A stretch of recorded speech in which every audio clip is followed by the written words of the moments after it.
us, Paul Deeter. Welcome to the show, Paul. Hello, thanks for having me. I'm really excited to talk comics. Amazing. I'm always excited to talk comics. Especially, I think in the last few years, indie comics is great because I don't know about mainstream comics, but I'm talking less and less about them, and indie comics is what has become so interesting. I Um, agree. I totally agree on that one. Yeah. it's just fresh. It's just there's just new things to talk about, all the time. So um, awesome. In your own words, Paul. Tell us a bit about yourself. What's your history, and give us a bit of like an origin story of you as a comic book reader and now a writer. Sure, absolutely. Yeah, no, I started writing comics as soon as I moved to Texas, basically. As you can tell from the big hat I'm wearing, makes me seem a little bit more of a native Texan. But I actually came from the Midwest. I moved down here and became inspired by everything about Texas and the South and kind of the weird stuff that happened on my travels to the South before I even moved down here. A lot of autobiographical elements to my storytelling come from just experiences I had out at the clubs, the bars, the late nights I had where weird things ended up happening. But as far as my origin story goes, I went to school and college for creative writing and became inspired over time as I, grew more interested in the storytelling of like Burroughs and some of the weirder writers out there, and just wanted to tell my own story in the weirdest light I could. That's amazing. That's really amazing. Uh, how did comics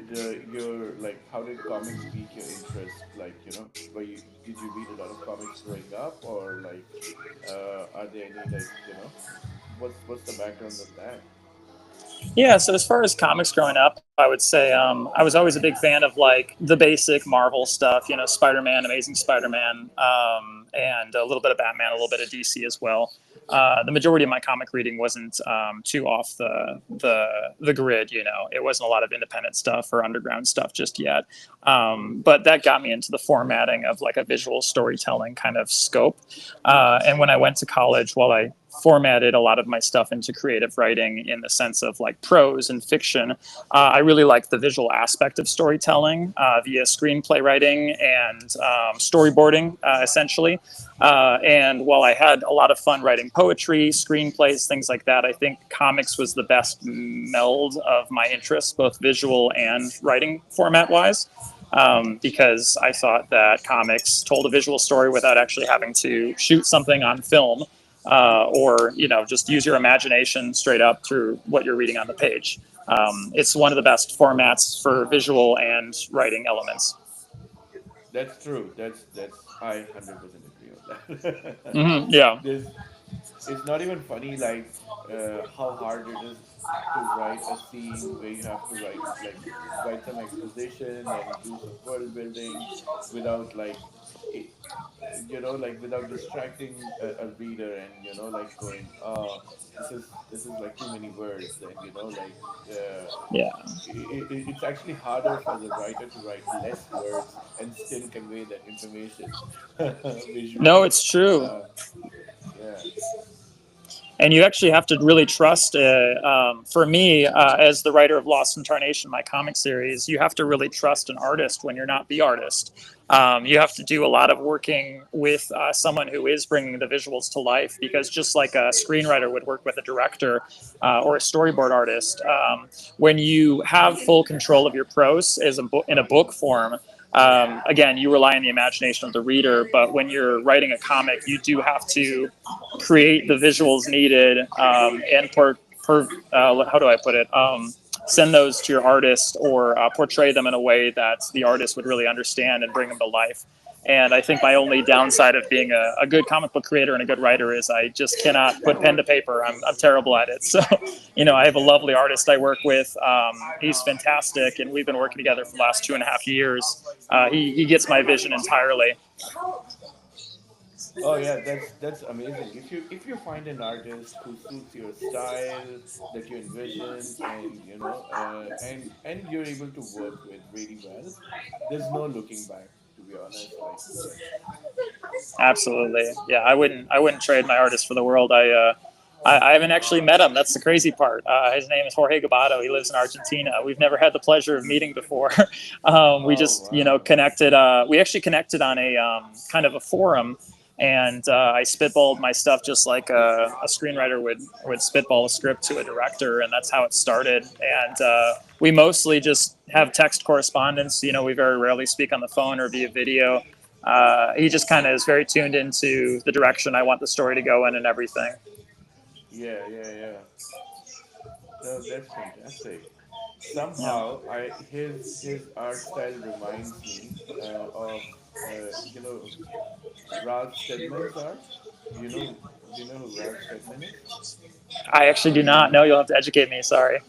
He did a lot of art for Fear and Loathing in Las Vegas. Oh, Uh, yes. I know. I know Fear and yeah, Loathing. Yes. Yes. yeah, yeah. So it's very reminiscent of his style. Like very, like rough around the edges kind of art, and Yes. it's really, yeah, it's lovely. I really love that style. It's very visual and very like it draws you in, because you become the part of the world, and it's very like the world looks lived in as well. So Yeah. Yeah, it really yeah, occupies the page. No, and that's a good point. I think my artist and I actually spoke of the Fear and Loathing. I didn't know the artist by name, but Fear and Loathing kind of style of poster work and things like that, and the visuals, and definitely the elements of storytale. Because it is set in kind of the deserted, barren desert areas, and a lot of the weird Wild West elements you would get from a story like that. yeah. I think this page in particular reminded me of that, like these two, like Yeah, these two I pages. love that page. Or we get Nelson the Yeah. Armadillo Uber. Awesome. Now tell us a bit about the comic, without going into spoilers, of course, but tell us what's the story about, and Yeah, so yeah, it's at issue absolutely. 4, right? So how big is the arc? So that's a great question. Actually, I don't get asked about the arc a lot. So it's going to be about 6 to 7 issues in total. I am teetering between 6 and 7 because I haven't decided how much of the story I want to end up with a resolution, or like an open-ended, ambiguous ending for one of our side characters. It is an autobiographical tale with me in the driver's seat a little bit, about a man who is traveling from somewhere for some reason, ends up in the West, ends up in Texas, and to his lack of control, ends up in a series of various escapades and drug-filled psychedelic nights that he slowly loses control over. But there is an implementation of a side character without going into too much spoilers. Basically the romantic interest named Glow, and her role in the comic becomes more important as we get into issue 4. The 3 issue arc that's currently out and published and printed is a good way to stop the storyline for the main character and start the storyline for the side character of Glow, who can be featured in comic book issue 2. Yeah, the cover right there. She's an interesting character, and I feel a lot more sympathetic for her than I do for our lead, despite the fact that he is based off of myself. I don't know. I just want a happier ending for her than I want for me. I don't know why. Uh, yeah, that's a lovely thought either way, Yeah, no, and I think it's an interesting way to end a story by taking a primary figured character, and you're mostly getting the POV kind of experience with this character of Peter. Um, but it will revert the expectations, I hope, a little bit when we get to issue 4, which is, I should say, when you mention issue 4, it is in writing. It's fully written, and the art has not been completed yet.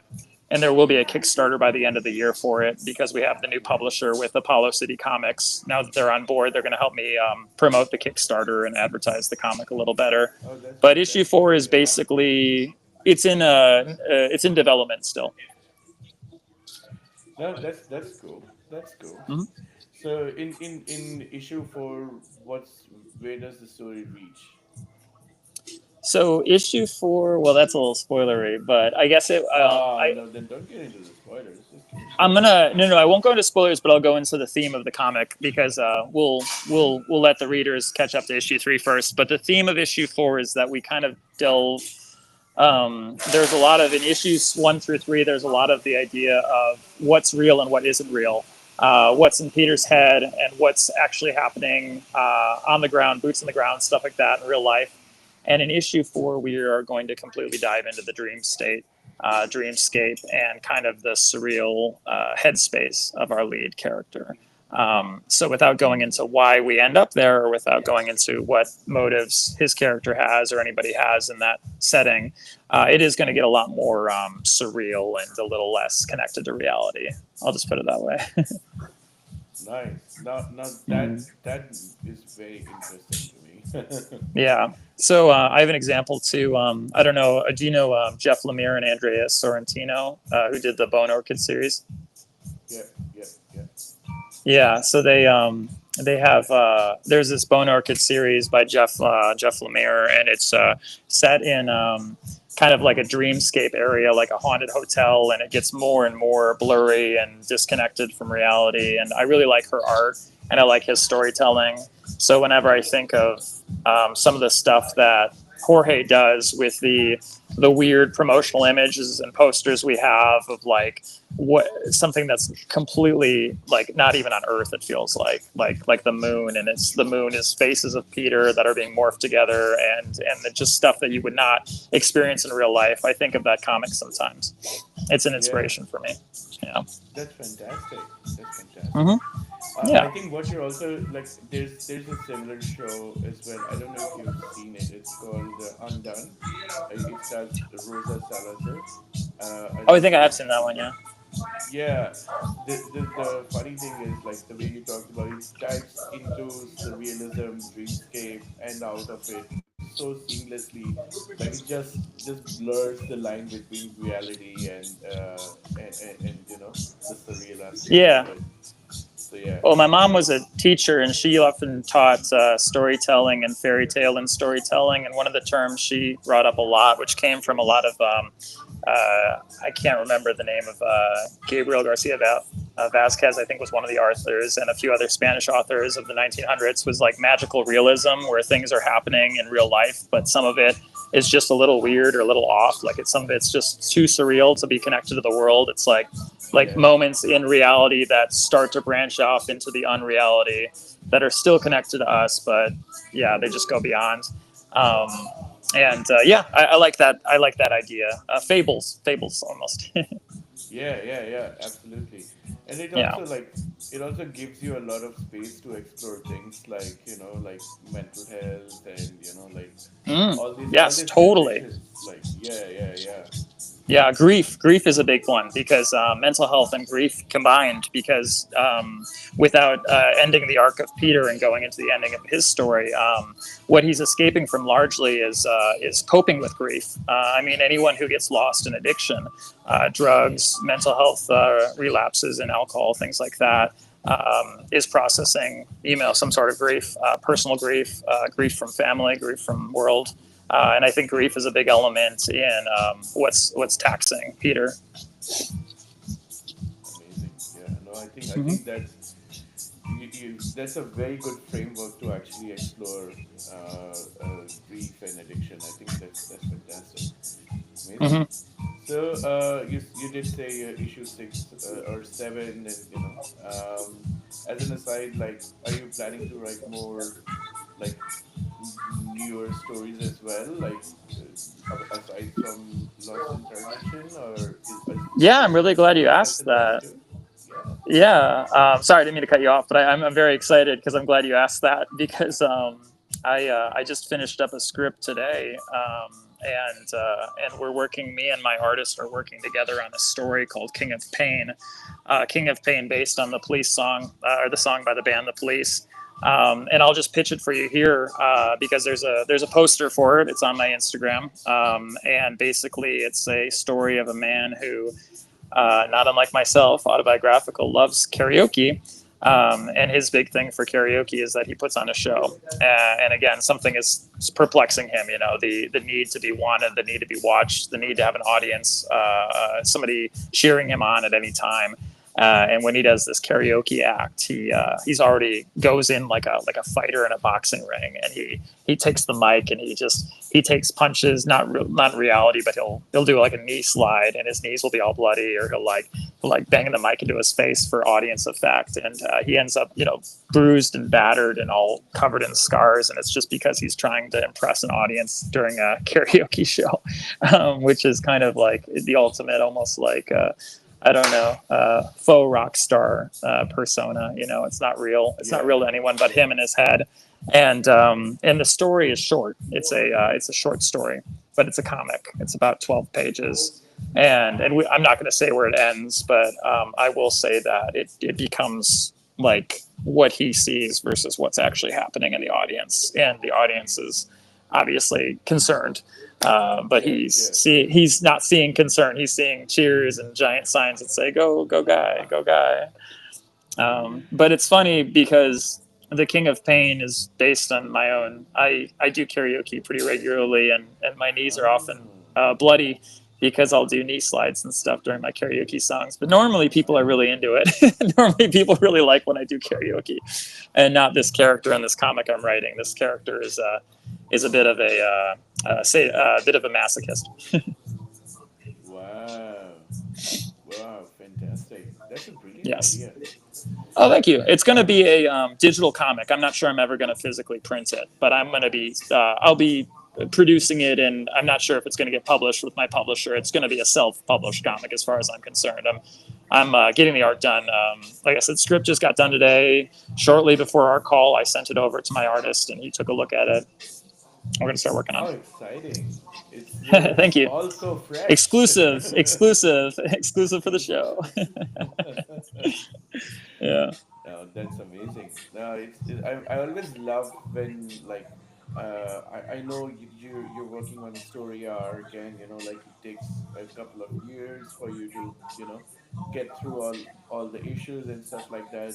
But I always love when people have like side, you know Mhm. what do you say, like it's not a side hustle. I'm just saying that that's the wrong word to put it, but like another story that they're exploring in the meantime, because it just gives you so much, like it actually moves your other story forward as well, because then you're in a very different space and not thinking about the current arc that you're working on, right? Totally, yeah. It gives somebody an idea, and also I think it's a good way to stretch your abilities as a writer to do different kinds of projects and not just focus on one story. Because you could technically write a really good story and get all the good ideas and get the juices flowing, and kind of glide on the ability of the story to tell itself. But if you can write other forms of fiction or comics or anything else, it shows that you have more ideas, more tricks up your sleeves. It's like a director with a really good first movie. You want to see what else they can do. Um, Yeah. and best case scenario, King of Pain could be a pilot for another series. It's as a 12 page story that I'm selling as a digital comic. I feel like it could get wings, hopefully, because Lost in Tarnation certainly got wings, and maybe eventually just be a good pitch to talk to my publisher about, like, hey, could this be a 5 comic arc? Could this be a Yeah. series? Should I turn this into a graphic novel? Is there something under the hood here? And it's fun writing a short story because it's almost like you do have to limit yourself. And there were a lot of things I wanted to do when I wrote the script. I was like, no, I got to save that. I'm like, no, maybe later. Maybe I'll do that later. Yeah. Yeah. Yeah, Do you think there's potential for spin-off in Lost in Tarnation as well? Because absolutely. you did mention that her character is more sympathetic, and maybe she can get her own story. Who knows? Oh, you're on it. You are absolutely on it. That is exactly what I feel like could happen. There's even some side characters in the series that are almost like in a David Lynch movie, where you get like a weird character and you're like, what is about this character that intrigues me so much, but they don't explain him. Like that cowboy in the Mulholland Drive movie, which I love so Yeah. much, Yeah. and he's in it Yeah. for like 10 minutes, like 2 scenes, and he doesn't really describe his intentions 100% clearly, but you understand that there's a lot behind the under the hat, let's just say. Yeah. And I kind of put a cowboy that's very similar to that David Lynch movie in my comic in issue 3. a little bit of an inspiration there, but also like I'm like maybe he's somebody. Maybe maybe I could write him into a bigger story. I mean, he's kind of a badass. He's like rides a skeleton horse at one point in issue 4. Wow, that's so fantastic. No, Yeah, I love when you have potential characters that can expand your world a little bit. Because I think like when your fans are hooked into the world, and you have like a story arc of 6 or 7 issues, there's always things in that world that will interest, like really specific things that will interest the fans of your books, right? And then if you start exploring some of those things, like you said, the cowboy character, like if it's short and makes a huge impact, that's definitely a character worth exploring a little bit more. So yeah. yeah, yeah, absolutely. Yeah, it's fun to. There's a lot of intrigue in setting up a brief light or shining a brief light on something that seems like I said, like there's more under the hood than you think, and that cowboy character is a good example of that. There's a few other characters in Lost in Tarnation in the early issues and later issues that may not seem like big characters or may show up for a couple pages, but I have better intentions for them than that. You know. Nice, nice. Hmm. Okay, I think the next thing I want to ask is more about your process as a writer. So, how do you plan your stories? Like, do you write your characters in depth, or do you explore them as you go, or do you plan like like a big story, like 6 issues, and then you start dividing them into logical chapters? How do you go about Sure. building and structuring your story? Yeah, so that's a good question. So issue 1 was largely dialogueless, wordless, mostly a visual story, and it was almost like a transition into writing comics for me, where I as the character does get off the plane, I get off the plane. I'm tooling around with storyboarding. I'm tooling around with visuals. I didn't know how to write a comic until two years ago, and my first one, I'm nervous to even send anyone the script because they'll be like, "There's nothing here." It's funny because there's so little on the page outside of just Yeah. like this is what this shot is. It's like a screenplay. It's like medium shot on Peter, and like this is a good example. Straddles the armadillo. Gets to his, kind of settles himself up, and there's a lot of character direction. So I feel almost like a director, where it's like Peter like loses his glasses in one frame and he has to put them back on, or he's in a taxi Yeah. cab and he throws a bottle out of the taxi cab and he aims for a trash can, but it shatters on the ground. He kind of does like this little goofy little flinch thing. And I have all these little visual ideas and quirks, but I send the writing over with the shot styles to my artist, and then I talk to him, and I'm just like, this is what I feel like this should look like. This is like this. And it helped that Jorge actually was a big fan of like Jim Jarmusch, director I follow very closely. Wes Anderson for the framing style and the shooting style a little bit, but just quirky directors who would have the same sense of humor and sensibility in their visual style that I do. But as a writer, I would say by issue 2, I got a little better with like dialogue, pacing, because you have to build a lot of characterization. And most of the set pieces and the scenes outside of when it gets a little broader, like the hospital stuff as the character suffers later in the story, were little set pieces that happened to me myself. So, for example, there's a scene in issue 2 where he gets a body brand, and you can't see it very well here, but I got branded on the arm at a bar once just to get into a bar with like a cattle brand, Wow. and it Wow. was something that happened to me. So while I was writing, I was like, all right, this is going to be a funny part of the story. I was like, how do I write this in? And obviously, I have to make it less boring because it was more boring when it happened to me in real life than it is in the story. But it's still, I'm pulling from real life. I'm not, I guess I'm not that creative. The most creative thing I could think of was the armadillo, and everything else is just kind of like things that happened to Yeah. me that, stranger than fiction, stuff I can take from real life and my memory and try to visualize so people can enjoy it and be entertained. Yes. That's fantastic. No, that's Yeah. that's lovely.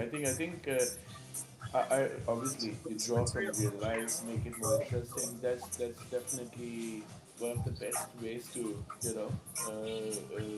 make some of those things relatable, as well as put like people leave people wondering, oh, did that happen for real? you I know think it's good. It's good interview stuff too. If you think about it that way, because it's like when people read a comic of mine, and no, that's true. When people read a comic of mine, they're like, "Where do you think of that?" And it's like, well, just check, talk to me in real life, check me out on an interview, and you'll be like, "Oh, that actually happened to that dude." It's kind of weird. It is, yeah, yeah, yeah. That's fantastic. Yeah, I agree with Yeah. that. Awesome. That's fun stuff. We're coming to that point in the interview where I will put you on the spot and ask you what's the top five pop culture things you like? Ooh, anything pop culture? Anything goes really, yeah, from like movies to comics to TV shows to Okay. games. I'm not much of a gamer, but like if it's game style gaming, Sure. like whatever goes. Yeah. Okay. Well, issue three. Okay, so that's a really good question. Issue three, I'm going to tie him a little bit to the comics, and I'll just go off on a tangent of stuff I like too. So I'll just start with number five. Number five, I would say, would be a connection I make to issue three, which is Danny Boyle, the director, his movie Train Spotting. Do you know that one? Yeah. Yeah. It So does Train give me train Spotting. spotting vibes. Yeah. Well, this Yes. cover is a little different. There's a variant I'm going to send you later. I should have dropped it in the interview. My apologies. But there's a variant that's actually the Train Spotting poster. And since I'm on the spot, I'll go into like Train Spotting, the way that they edit that movie, where the characters will roll in and out of scenes into shots, and they'll be like knee jerk editing, is something I want to implement as the story gets deeper and deeper into its fall and into addiction. And again, what's real versus what isn't real. I love that movie. I think it's so good, and it's so dirty. It's like it's not beautiful or fun or stylish. And there's a lot of Yeah. scenes in issue one and issue two, the scenes where they're doing drugs, like the actual hallucinations can be quite fun, but you see them in a dirty bathroom. And in issue one of the drug sequence, the heroin, Peter wakes up and the needle's still in his arm and he has to pull the needle out, and it's really gross. It's like, that's disgusting. Drugs are disgusting. It's like, there's a lot of fun in the contextualization of putting them in what psychedelic and euphoric elements you can see in the hallucinations with the drugs, but the actual drug use itself is really gross, and that's what I think Train Spotting does really well. I'm also into games for sure. I really like that new Silent Hill 2 remake. I like that one a lot. I was a really big fan of Silent Hill 2, and a video game with a large format story that's almost entirely cinematic. So you're watching a movie basically, and you have little brief moments in this movie or this storyline to fight monsters or to discover things like puzzle pieces in a game. And as the game progresses, you're unlocking more stuff, but you're also unlocking a story. I think that's brilliant. I think more video games should be catalysts for storytelling. And I would love to work on a game at some point. I don't know how. I don't know anything about coding, but I'd love to write something for a game. I think that'd be a Yeah, fun yeah. thing to do. As far as music goes, I'm really into emo, screamo, pop punk, anything where a Nice. singer strains his vocal cords, because straining your vocal cords is absolutely rock and roll. Singing at an octave and a pitch and a level is really, it's tough to do. You have to be a trained singer to get to a certain way that you can carry your voice out every night. But the guys that scream, oh man, the guys and the girls that scream, think about that when you do Yeah. that on tour and you're a screamo artist, and every single night for like a third of the year or something, you're just out there on a stage in front of so many people screaming, and that's how you make money. And that's part of what inspired me to do better at karaoke and sing louder and louder. And that's Yeah, also yeah, what yeah. inspired me to write my story, King of Pain, because King of Pain, the character, is so committed to karaoke that it's like he's basically just a front man to a band, but he's not. In his head he is. So I like that genre of music. As far as books go, I cannot remember the name of the artist. It's Guy something, and I'm so disappointed I can't remember. But the author is this fantasy book called Tigana, and it's from Okay. 1990. And Tigana is like a high project, high concept fantasy with extremely detailed, descriptive storytelling. about this like idea of this world and this kingdom that was completely forgotten to time and memory. And the whole concept of the story is like wizards and even simple people like bards and singers and stuff like that trying to go on this adventure to free this kingdom from the curse of forgetfulness, of people forgetting its name. And there's a lot of power in the idea of a name. I know that's not connected to anything I do as a comic book artist or writer, but I just like this book Tagana right now. It's, you're asking me five random pop Doesn't have culture to be. things, so Doesn't have to yeah, be. that's It's good. I just things appreciate you that. love, right? Yeah, That's yeah. true. Yeah, I don't know. I've been reading it. I'm really liking it. So that was four, Yeah, right? yeah. Four. Okay, so five. Oof, five. Gosh.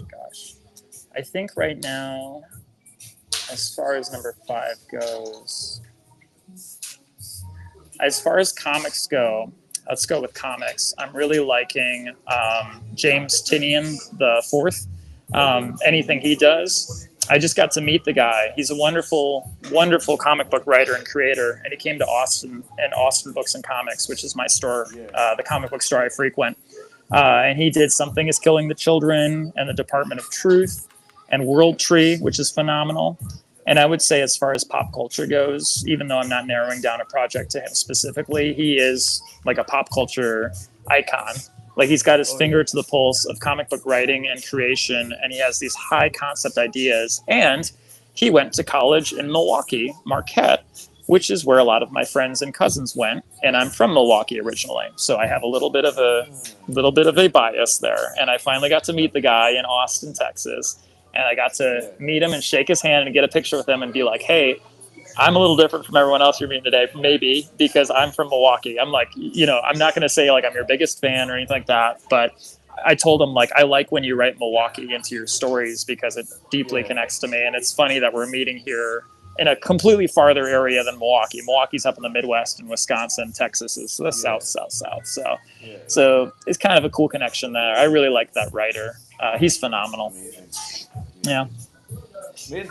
Maybe there's something to it, you know. Maybe if you are from that area and you move here, there's it just you just get a different into a different creative space because of that. So good. I think so too. I mean, a lot of my move has been a mode of inspiring myself. In my move itself from the Midwest to Texas, my motivations and my intentions weren't to create art, but that's what happened when I came down here. I didn't move for a job. I didn't move for family. I moved to get away. And I found that just like an artist, creating a clean slate for yourself is mentally is a great way to find inspiration. It's like a restart. That's brilliant. That's very, very good. Yeah. Thank you. No, in a way that was like a big push to actually get started. And yeah, that's Absolutely. It was like a turn the engine over again. It was just amazing. a complete restart. I mean, right now I'm going on 34. I'm 33 right now. I'm 2 weeks shy of 34, so it's almost my birthday. And I Oh, got until my 30s to figure out what format of writing I wanted to do. As a writer for so long, a movie critic at one point, wrote screenplays, wrote stuff that turned into little projects, nothing successful. And then when I finally wrote Lost in Tarnation and came to Texas, within a year of me writing it, I got it published. Within 2 years of me writing it, I got a better publisher and I got into an online store. So now it's purchasable. It was the biggest. Thank you. It was the biggest change I've ever had in my life. It's happening very quickly, and I don't know what's going to happen. It might not turn into much more than that, but the fact that it's found any audience at all, organically, not just friends and family, but organically through comic book stores and websites. It's just yeah, wonderful to me. It's such a I mean, I put a lot of personal money into this. I don't intend to profit. I don't intend to be a big name. I just want people to hear my story and to read it and to take their own things from it and to laugh and and find it weird and funny and I don't know. No, yeah. That's yeah. amazing. That's exactly how indie comics is. You know, like we that's exactly how like all the creators in indie comic space operate. Yeah, sure.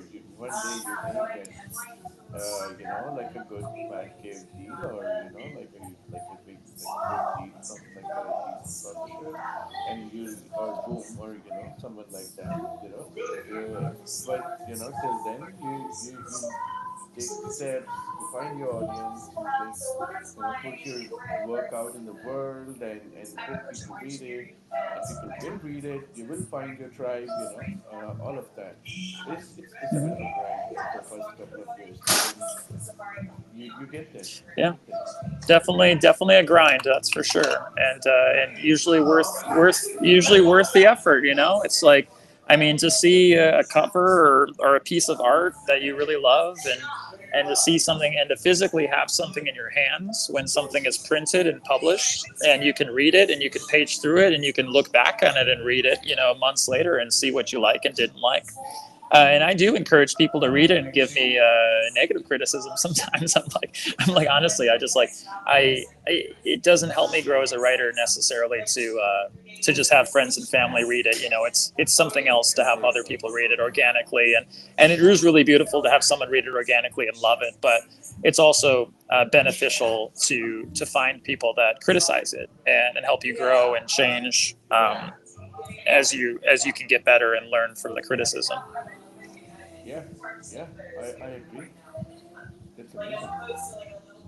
Cool. We're coming close to time, but Okay. before you go, I would love for you to take the stage and give us a spiel of your pick.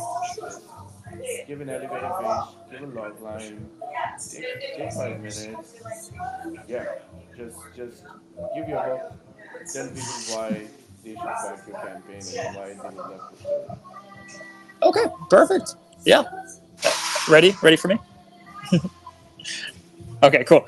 Um, Lost in Tarnation is an ongoing series with the intention to tell the story of a down on his luck man named Peter, struggling with the withdrawals of addiction, of alcoholism, drug use, and other forms of habit forming addictives, as he struggles to escape his own path and find his own way in Texas, leaving behind some form of grief that is undisclosed to the reader as of yet, and discover his own journey and his purpose.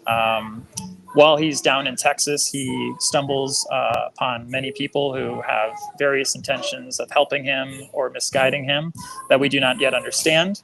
And the companionship of a young woman named Glow, who enables him in many ways to continue his drug habits. Lost in Tarnation is a story that is supposed to perplex readers and let them read between the lines in what is real and what isn't real, what's fiction and what's in this head, what's down to earth and what's up in space. And we are even guided by a taxi driver in the form of an armadillo named Nelson to add to the weirdness. I believe you should back issue 4 of Lost in Tarnation on my Kickstarter because it is a continuation of a 3 comic story that leaves on a cliffhanger, and issue 4 will pick up directly off of the cliffhanger of issue 3, so you have time to catch up. And it will continue the story into what I hope is 6 to 7 issues that will eventually become a trade paperback for more people to read. It is also a comic published by Apollo City Comics, a publisher that works with a lot of punk and psychedelic comics types. And they have been a pleasure to work with, and I believe their quality speaks for itself. So if you like weird stories in the realm of Fear and Loathing in Las Vegas, for example, as we spoke of earlier, or the humor and quirkiness of a Jim Jarmusch film with a lot of weird hallucinogenic psychedelic elements, I believe you'll enjoy Lost in Tarnation. And I would love if you could dive in and get lost with me on that journey. That was amazing. Wow. Fantastic. Okay. Thank you. I felt kind of weird, but I appreciate it. Oh, no, no, no, absolutely not. No, I think that was fantastic. Thank you. I I appreciate that. mean, again, if you like surrealism, if you like David Lynch, if you like all of that stuff Paul mentioned, if you like Hunter S. Thompson and Fear and Loathing in Las Vegas, back this book, and get a piece of it. Yeah, that's Mhm. all I can say. Thank you so much for coming on the show, Paul. I really appreciate your time today. And Thanks for having me. yeah, You've been a wonderful host. Wonderful questions. oh, thank you, you so much. Mhm. I appreciate that. Absolutely. Yeah. I'm happy to be here. Awesome. So, thank you everyone for tuning in, and until next time, stay cool, everyone.